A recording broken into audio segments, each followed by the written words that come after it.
Triniteq's PowerEPOS software has the ability to create a user profile for each of your team members. This important feature allows you to track users making changes in the system, delivering transparency, security, and staff accountability on every single task and transaction, while capturing important information on how the system is being used. User profiles also feed into reporting, providing important information on your best sellers, staff who might need further training, or even helping to catch issues early before they become a problem. So when we talk about creating users, we also mean creating employees, adding new staff members, and in some cases, users are called clerks. Now let me show you how straightforward it is to create users in PowerEPOS. First, we log in, and we're presented with the PowerEPOS Console. It is from the console that any area can be accessed to manage the setup and configuration of your POS system and back office, provided you have the right permissions.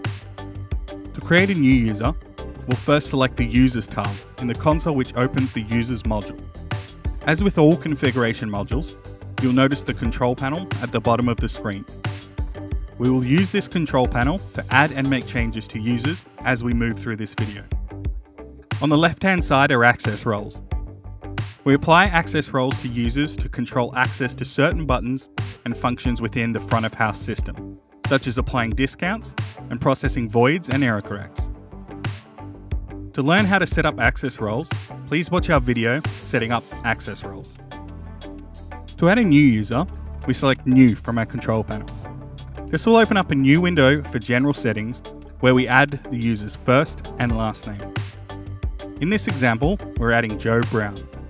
Joe has been employed as a waiter at our restaurant, which means his access role will be set as waiter from the drop-down list. If Joe worked in a larger organisation, there might be many access roles, so we could use the search button on the right to find the correct one. Next, we'll select the user scope. Scope indicates the locations and sites or venues the user is assigned to, and therefore which POS terminals they will use to log in.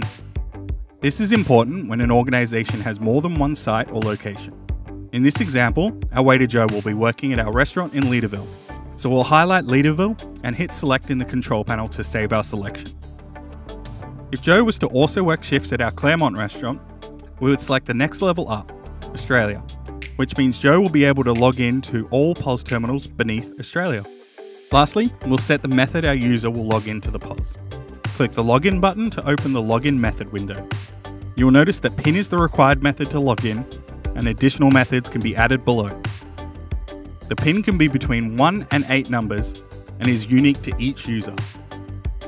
All users require a PIN, as this is their primary method to log into the POS to process a transaction. You can show or hide the PIN by selecting the eye icon.